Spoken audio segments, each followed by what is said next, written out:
여러분 안녕하세요. 서울경제신문 뉴욕특파원 김영필입니다. 오늘도 주가가 상승했습니다. 5월 CPI가 나왔는데 딱 예상대로 나왔습니다. 거의 예상대로 나왔어요. 예상대로 나왔다고 보시면 되고요. 그러다 보니까 6월 FOMC에서 미국 시간으로 당장 내일입니다. 금리가 동결될 것이다. 예, 사실상 굳어졌습니다. 거의 확정적이라고 보셔도 될 것 같은데요. 그래서 오늘 엔비디아는 시가총액 기준으로 장 마감 현재 1조 달러를 처음으로 넘었었습니다. 그동안 장중에 1조 달러 넘은 적은 있었거든요. 장 마감 기준으로는 처음이고요. 테슬라는 13거래일 연속 상승세를 이어갔습니다. 그래서 이제 오늘 CPI 부분, 그 CPI가 또 이제 기준금리와 연결이 되거든요. CPI와 연결된 기준금리, 스킵, 퍼즈 논쟁, 그리고 증시 전망, 그리고 인플레이션 예측까지 어떻게 될지 한번 짚어보도록 하겠습니다. 그래서 이제 오늘 3월 월스트리트 제목은 이렇게 꼽아봤습니다. 미국 CPI가 5월 CPI겠죠. 5월 CPI 헤드라인이 급감해서 좋다 그런 전망. 그 다음에 근원이 여전히 높다. 그래서 추가 금리 인상이 불가피하다 그런 전망이 좀 맞서고 있습니다. 개인적으로 이제 스킵에 좀 더 무게를 중심을 두고 계속 설명드리고 있죠. 그리고 그러다 보니까 7월 FOMC에서 계속 중단이 이루어질 거냐 아니면 다시 중간중간에 상승으로 가는 스킵으로 갈 거냐, 이게 결국 7월 FOMC를 보면 알 수 있겠다 그런 내용입니다. 파월 의장입니다. 내일 만나 뵙게 될 거예요. 오늘 이제 증시 상황 먼저 한번 보시죠. 조금 더 키워서. 자, 다우지수가 오늘 0.43%, S&P는 0.69%, 나스닥은 0.83% 상승했습니다. 계속해서 좀 상승세를 이어가고 있죠. 상승세를 이어가고 있어요. 요거 이제 S&P 500 매물 같이 한번 보실게요. 좀 미리 띄워놨어야 되는데, S&P 500 매물 보시면요, 테슬라 한 3.5%, 마이크로소프트 0.7%, 엔비디아 3.9%, 전반적으로 초록색들이 좀 많죠. 상승 종목들이 좀 많이 있었습니다. 애플만 조금 하락했죠, 대형주에서는. 자, 그래서 이제 오늘 3대 지수가 올랐고 10년 만기 국채금리, 그거 이제 인플레이션 하락, 요거 좀 기대감 때문에 좀 하락했습니다. 중간에 다시 올라갔어요. 근데 그건 좀 뒤에 설명드릴게요. 어쨌든 CPI 나온 다음에 인플레이션 하락, 금리 안정 기대 3.695까지 내려갔다 그런 내용이 있고요. 근원 부분 좀 걱정하는 부분들이 있다는 거 제가 잘 설명드릴 거고, 이제 그래서 오늘 이제 5월 CPI 어떻게 볼 건지부터 하나씩 살펴보겠습니다. 자, 5월 CPI 한번 보시죠. 전년 대비 4.0%로 나왔습니다. 블룸버그 집계치 중앙값이 4.1%, 다우존스가 4.0%였거든요. 그러니까 뭐 대략 전망 수준이다, 예측 수준이다 나올 것 같고, 전월 대비는 0.1%, 월가 예상과 같습니다. 다우존스, 블룸버그 모두 0.11%였거든요. 전월 대비 수치로 보시면 조금 이제 감소하는 모습이 확실히 보입니다. 근원 기준으로 한번 볼게요. 근원 기준으로 보면 0.4% 전월 대비, 전년 대비 5.3%. 블룸버그가 5.2%를 제시했었어요. 블룸버그 5.2%. 그것보다 조금 높죠. 그보다 조금 높고, 다우는 5.3%를 제시했습니다. 흥미로운 건 이번에 다우가 4가지 수치를 전부 다 정확하게 맞췄어요. 블룸버그는 근원 전년은 조금 낮게 전망했고 헤드라인 전년은 조금 높게 전망했어요. 어쨌든 그러니까 이제 블룸버그랑 다우랑 다 합쳐서 보면 예측 수준이다. 그리고 다우가 이번에 좀 뭐 자주 있는 일은 아닌데 정확하게 맞췄다 그런 내용입니다. 어쨌든 전반적으로 예측 수준이었다. 헤드라인 수치, 헤드라인은 이제 전부 다 포함한 걸 헤드라인이라고 해요. 그러니까 이제 구분하실 수 있는데, 헤드라인에서 에너지와 농산물을 빼면 이제 그게 근원이고, 그러니까 결과적으로 에너지와 농산물까지 더한 거, 전체적인 게 다 그걸 이제 그냥 헤드라인이라고 하시면 됩니다. 헤드라인 수치 감소는 결국 에너지 감소, 에너지 가격 하락 덕이었다 그런 내용이고, 그래서 이제 시장의 전망 수준이었으니까 시장이 오늘 환호했다 그런 내용입니다. 이 부분부터 같이 한번 좀 보실게요. 낙관론자들이 헤드라인 수치가 급격하게 내려왔다면서 5월 CPI를 좀 높게 쳤다. 다시 한번 보실게요. 헤드라인 수치가 4.0%죠. 좀 많이 내려왔다. 4%까지 내려왔으니까 많이 내려왔다. 그런데 이 낙관론자들의 얘기는 6월 볼래? 6월 보면 더 내려갈 거야. 그래서 약간 보수적인 클리블랜드 연방준비은행의 인플레이션 아웃캐스팅으로 봐도 6월에 헤드라인 CPI가 전년 대비 3.22%까지 내려가는 걸로 나옵니다. 3.22%. 5월에 4.0이었죠? 6월에 3.2까지 내려간다. 그럼 이게 완전 급전직하하는 거잖아요. 물론 여기에는 작년 6월이 9.1%였습니다. 작년 6월 CPI가 전년 대비 9.1%였어요. 그러니까 작년이 너무 높았으니까 너무 높은 수준에서 조금 너무 높은 수준이었죠. 올라간 게. 그래서 조금 더 올라가면 그 자체가 높은 건데 그럼에도 좀 이제 증가율은 좀 낮게 나오는 거죠. 이걸 바로 기저효과라고 하는 겁니다. 작년에 너무 높게 올랐으니까. 그럼에도 어쨌든 그 사람들이 그런 것까지 다 일일이 신경 쓰지는 않잖아요. 어쨌든 숫자가 3.2% 나오고 그러면 야 이게 상당히 낮아지는구나. 이제 물가가 떨어지나 보다. 이렇게 생각을 할 수 있다는 겁니다. 물론 그래서 이런 기저효과 문제 때문에 전월 대비 수치를 많이 봐야 됩니다. 여러분들 전월 대비 수치를 많이 봐야 실질적인 이제 기저의 물가를 볼 수 있는데 어쨌든 좀 보수적인 클리블랜드 연방준비은행 기준으로 봐도 6월에 전년 대비 CPI 수치가 3.2%까지 내려갈 수 있다. 이렇게 되니까 낙관론자들이 좀 전반적으로 좀 기뻐할 수 있는 거죠. 그러니까 CPI가 좀 많이 떨어진다. 이 정도면 이제 6월 시점으로 계속 중단할 수 있다. 즉 퍼즈, 계속 중단은 퍼즈라고 말씀드렸잖아요. 계속 퍼즈로 할 수 있겠다. 이런 얘기까지 나왔다는 거. 어쨌든 슈퍼코어가 이제 사실 슈퍼코어는 PC 기준으로 따져야 됩니다. 이제 CPI로는 간접 추정 정도를 할 수 있는데 어쨌든 이번 CPI로 간접 추정을 해본 결과 대충 0.2% 전월 대비 0.2%다. 이것도 뭐 괜찮은 거 아니냐? 서비스도 둔화하고 있다. 그리고 뭐 오늘 여러 가지 보도로 나왔는데 월스트리트저널에 따르면 신규 임대료가 좀 많이 상승률이 떨어지고 있다. 그런 얘기들. 그래서 이안 셰퍼드스는 이렇게 얘기했습니다. 우리는 고용지표가 좀 계속 둔화할 거라고 보고 6월 근원 CPI도 0.2% 상승만 생각한다. 기본 과정은 연준의 일이 끝났다는 것이다. 그러니까 이제 오늘 제가 이제 그 스킵퍼즈 인상 논쟁을 다시 한번 쭉 이제 시계열로 정리해드리면 처음에 가장 최근 어쨌든 요 논쟁이 최초에 나왔을 때는 스킵이냐 퍼즈냐였습니다. 즉 6월에 스킵, 즉 6월에 한 번 쉬고 그 다음에 올릴 거냐, 아니면 쭉 중단할 거냐, 퍼즈 할 거냐, 즉 스킵 아니면 퍼즈 둘 중에 하나였어요. 근데 그 다음에 각종 경제 지표가 너무 세게 나오는 거예요. GDP 세게 나오고 이제 뭐 신규 실업수당 청구 건수, 고용 지표, 그 다음에 구인 건수 이런 것들이 생각보다 세게 나오면서 아니야, 이거 퍼즈는 아니야. 인상 아니면 스킵이다. 최소한 스킵이다. 그래서 제가 이제 최소한 스킵이라고 전해드렸었어요. 계속 최소한 스킵이다. 그러면서 좀 더 시간이 더 가고 가니까 인상 쪽을 보는 사람들도 많이 생겼었어요. 경제지표 너무 강하게 나오니까. 근데 그 다음에 다시 한번 연준 부의장으로 내정된 제퍼슨 이사가 한번 상황을 봐야 될 것 같은데 라고 하면서 스킵의 무게를 실었습니다. 그래서 다시 스킵으로 넘어온 거예요. 그래서 이제 6월에 일단 중단할 것 같다. 그런 전망들이 많았는데 오늘 이제 CPI를 보다 보니까 이거 좀 잘하면 헤드라인 수치가 너무 많이 내려오고 하니까 잘하면 다시 또 포즈할 수 있을 것 같은데 그런 얘기가 나왔다는 겁니다. 여기까지 이제 정리가 되셨죠? 근데 이제 그런 포즈 주장이 여기만 나온 건 아니었다. 이제 오늘 이제 항상 CNBC가 FOMC가 시작이 되는 첫날, 내일은 이제 결과 발표니까 첫날 페드 서베이를 발표합니다. 오늘 페드 서베이를 보니까 6월 금리 동결을 점친 이들이 91%였는데 7월에도 63%다. 여기서입니다.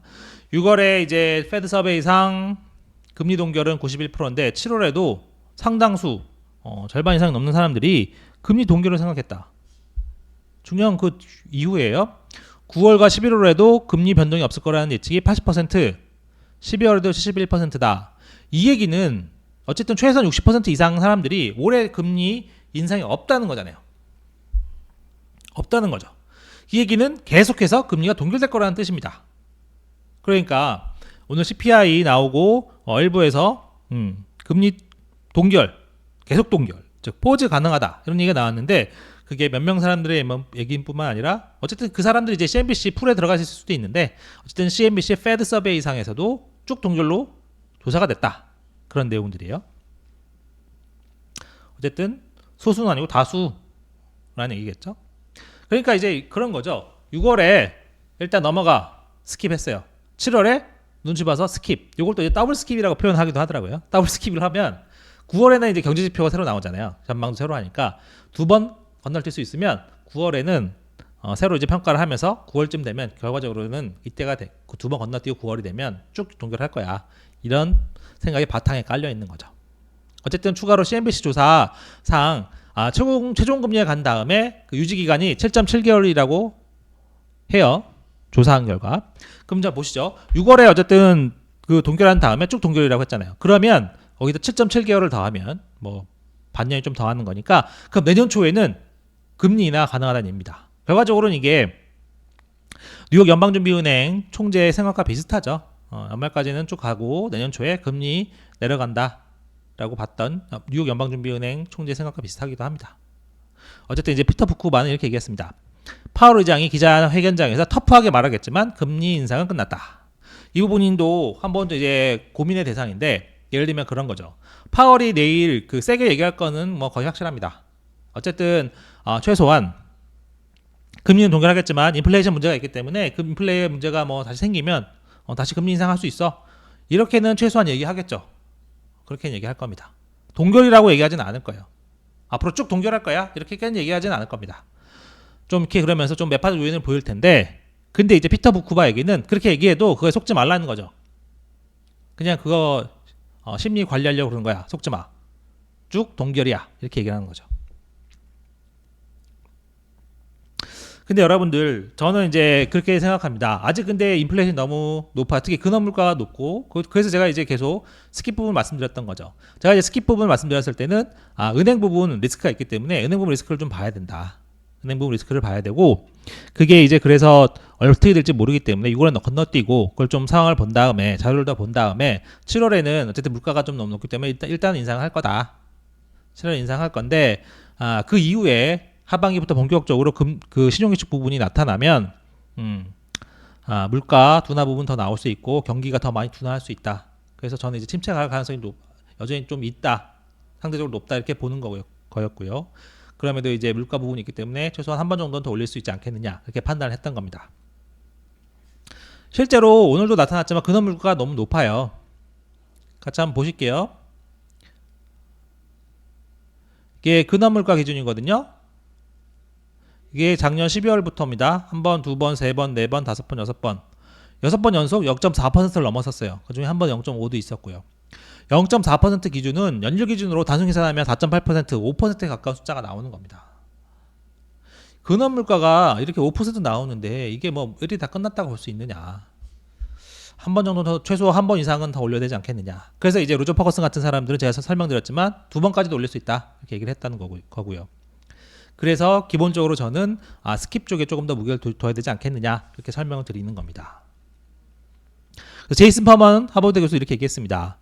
근원 인플레가 뭐 실제 기저우 인플레 그 현재 상황보다 좀 더 높게 나온다고 생각은 하고 있지만 3%까지 떨어질지 이거 좀 내가 자신이 없다. 그렇다는 얘기는 조금 더 올릴 필요는 있겠다는 거겠죠. 아까 설명드렸던 클리블랜드 연은 뭐 헤드라인 기준으로는 3.2%인데 근원으로 따지면 전년 기준 5.1%고요. 전월비로 보시면 0.42, 근원도 0.43, 여전히 0.4%가 넘는 상당한 수준을 보여줄 것으로 6월에 예측이 됩니다. 그러니까 연준이 추가 금리 인상, 즉 스킵 가능성이 높은 것이 아닌가 이렇게 좀 판단할 수 있겠다. 전해드린 내용이고요. CME 페드워치상으로 보면 어쨌든 시장 참가자, 투자자들의 생각은 스킵 쪽에 기울고 있습니다. 즉 6월에 건너뛰면 7월은 올리지 않겠느냐. 보시면 이게 지금 6월 확률인데 동결이 91.9%에 달해요. 뭐 동결한다고 보시면 되는 겁니다. 다시 7월로 가면요. 7월에 0.25 인상 확률은 60.3%, 뭐 요거까지 더하면 한 65%가량 됩니다. 그러니까 결과적으로는 7월에는 금리 올릴 확률이 더 높다고 시장은 보고 있는 거예요. 이제 여기서 보실 건 그런 겁니다. 이제 이코노미스트들 생각, 투자자들 생각 당연히 다를 수 있습니다. 이코노미스트들 내부에서도 생각이 서로 다 다르니까 어쨌든 지금은 이코노미스트들 중심으로, 애널리스트 중심으로 일부에서는 잘하면 계속 포즈할 수 있다 생각할 수 있는 전망들이 나온다는 거고요. 이코노미스트들 내부에서도 좀 제이슨 퍼먼, 뭐 로저 퍼거슨 같은 전 연준 인사들 이런 사람들 중심으로는 뭐 무슨 말이야, 최대 2번까지 더 올릴 수도 있어, 이런 얘기가 나온다는 거, 서로 다르다는 점 구분해서 알아두셨으면 좋겠습니다.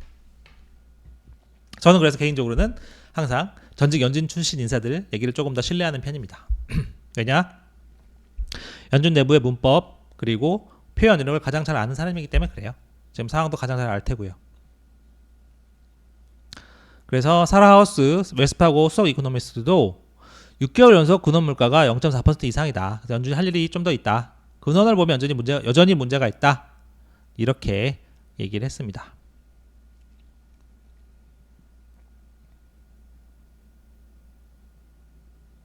그래서 저는 개인적으로는 아직 벌써 포즈를 말하기에는 이르다. 스키 가능성이 더 이쪽에도 무게를 좀 둬야 되겠다. 일단 뭐 내일 믿을지 안 믿을지 그건 사람들 보는 사람 뭐 많이 달려 있죠. 요 부분이 조금 뭐 간간히도 말씀드렸긴 했습니다만 어쨌든 내일은 파월이 좀 강하게 나올 가능성이 있습니다. HSBC는 매파적으로 들릴 수 있다 이렇게 봤고 최소한 점도표가 보여주잖아요. 점도표에서 숫자가 보여주지 않겠습니까? 점도표는 뭐 빼박이니까요. 점도표 숫자는 빼박이니까. 그래서 닉 티밀하우스 월스트리트저널 기자가 연준 6월에 금리를 동결하겠지만 분기별 전망 업데이트를 통해 또 다른 금리 인상 신호를 보낼 것이라는 게 내 기본 전망이다 이렇게 얘기를 했어요. 그러니까 어차피 말로도 매프로적으로 얘기할 수도 있고 뭐 섞어서 할 수도 있으니까 어쨌든 숫자는 뭐 이렇게 다른 해석이 불가능하잖아요. 점도표가 더 높게 찍히면 금리도 올린다는 뜻이구나 이렇게 볼 수 있으니까요. 그리고 아직 뭐 퍼즐을 보면 좀 그런 게 데이터가 더 많이 남아 있습니다. 7월 FOMC까지 뭐 그 전에 인플레이션 데이터, 고용 데이터가 나와 있죠. 그리고 여름 휴가 수요가 좀 요새 많아서 다시 좀 물가 부분이 불안할 수 있다 그런 얘기도 있습니다. 그래서 오늘도 7월에 금리 인상을 한 뒤에 한 번 더 올릴 수 있다, 즉 2번 더 올릴 수 있다 그런 얘기가 나왔다는 거 보실 필요가 있고요. 에버코어 ISI에서는 이런 얘기를 좀 했어요. 결과적으로는 앞으로 금리 인상이 뭐 경련 아니고 뭐 격회, 그러니까 좀 이제 한 번 쉬면 그 다음엔 올리는 식으로, 뭐 그렇다고 2번, 3번 계속 올린다는 건 아닙니다. 예를 들면 격회, 그러니까 즉 6월에 쉬면 7월에 올리는 식으로, 그리고 7월에 쉬었으면 7월에 올렸으면 그 다음에 이제 9월에 쉬고 그 다음에 11월에 올릴 수 있다. 뭐 이런 식으로, 그런 식으로 바뀔 수 있다 그런 얘기를 했어요. 그러면서 이제 이번 경제 전망에서는 금리를 동결하는 게 한 3분의 1, 한 번 인상이 한 3분의 1, 두 번 인상이 한 3분의 1 정도 나오지 않을까. 뭐 이렇게 평균하면 뭐 한 번보다 조금 더 높아지는 거 수준이겠죠. 한 번 정도 나오겠네요. 왜냐면 동결과 두 번이 뭐 상쇄한다고 보면 한 번 정도 더 나오지 않겠냐. 뭐 그런 얘기도 했습니다. 어쨌든 파월이 어떤 말을 하든 점도표를 어떻게 찍든 파월의 말을 그대로 믿지 않는 사람들이 상당히 많이 늘어날 거다 그렇게 보는 건 좀 알아두실 필요가 있겠습니다. 그래서 결국은 6월에서 퍼즈와 스킵을 구분하기는 좀 어렵고 7월이 되면 좀 두 번 경우가 쌓이면 더 확실히 알 수 있겠죠. 그런 얘기고요. 증시 전망이 좀 계속 엇갈립니다. 상황이 정말 뭐 분기점에 가까워서 그런 것 같아요. 뭐 이제 금리도 그렇고 전부 다 그런데 시티는 최근에 증시 상승 믿지 않는다. 뭐 모건스탠리랑 비슷하죠. 그러면서 이제 침체 위험이 여전히 남아 있다. 연말 S&P입니다. S&P 500 전망치를 4,000원을 유지했다. 그런 내용 하나 있고요. 윌프 리서치는 이렇게 얘기했습니다. 지금 상황은 고전적인 베어마켓 랠리다. 인플레이션이 높고 연준이 오랫동안 높은 금리를 유지할 거고 경기 침체가 하반기 올 수 있다. 그래서 지금은 고전적인 베어마켓 랠리다 이런 얘기 했다는 거. 관련해서 조기박스 이제 뭐 여러분들 이제 쇼핑몰, 인터넷 쇼핑몰에서 이제 물건 사시면 그 당연히 종이박스 당겨서 오잖아요. 미국 뭐 아마존 엄청 많이 쓰는데 이 종이박스 사용량이 좀 줄었다. 전년보다 2자릿수 줄었다. 그러니까 이제 이거는 소비를 좀 덜한다는 얘기일 수 있잖아요. 그런 얘기도 있다는 거. 근데 이제 반면 황소론자들은 추가 증시 상승 뒤에 오펜하이머는 어쨌든 S&P와 연말이 아닙니다. 중간에 올 연중에 4,600까지 올랐다가 연말에 4,400까지 간다. 4,400도 지금보다 조금은 아주 약간 높은 거예요. 4,600까지 간다가 더 갈 수 있다는 거니까. 어쨌든 사람들이 지금 포모에 좀 빠져 있다. 기회 놓칠까봐 걱정하고 있다. 그런 얘기들이 있고 주식 순매수 규모 늘어난다는 거 이건 많이 전해드렸으니까요. 하나 더 봐두실 거는 어쨌든 PPI는 어쨌든 연준이 좀 바라는 수준으로 가고 있다는 거 그런 내용이고 블룸버그 이코노믹스가 이제 내일 이제 FOMC 하니까 좀 내일 어떻게 될지 전망치를 내놨습니다. 이거는 제가 참고 삼아 좀 하나씩 보여드릴게요. 이렇게 된다는 뭐 딱 이렇게 된다, 뭐 숫자가 이렇게 될 거다, 딱딱 맞아 떨어질 거다 이렇게 보시기보다는 전체적인 흐름 그리고 내일 이제 FOMC 보실 때 이런 걸 오늘 듣고 계시면 포인트를 알 수 계신 거죠. 대충 시장의 전망이 이랬는데 이것보다 어떻구나. 자, 파월은 내일 금리 중단이 포즈가 아닌 스킵이라고 강조할 것 같다. 내일 이제 그 기자회견에서 비둘기 신호라고 잡아낼 수 있는 부분은 파월이 금리가 충분히 제한적이라는 표현을 반복해서 할지 이런 부분이다. Sufficiently restrictive. 충분히 제한적이라고 얘기하면 지금 충분히 제한적이니까 그 다음에 무조건 동결할 수 있다는 거니까요. 그러면 동결하면 7월에 동결하면 그러니까 6월에 동결이니까 7월에도 동결할 수 있는 거고 그러면 이제 쭉 포즈할 수 있다는 거죠.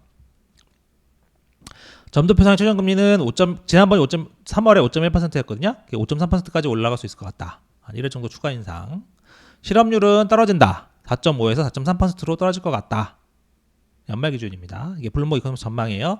근원 PC는 조금 올라갈 것 같다. 3.6%에서 3.7%로. GDP도 조금 더 올라갈 것 같다. 0.4에서 0.5 정도로. 그러니까 이제 블룸버그 이코노믹스는 전반적으로 스킵 그러면서 한 번 정도 점도표에 더 올라갈 수 있는 점이 찍힐 것 같다.